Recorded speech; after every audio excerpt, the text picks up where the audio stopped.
How to get WhatsApp Meta AI. Hi everyone, welcome back to our channel. This is Rose and I'll guide you to get WhatsApp Meta AI.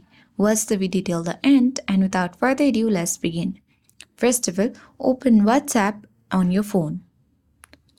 Make sure that you log into your account. Now select the chat where you want to activate Meta AI.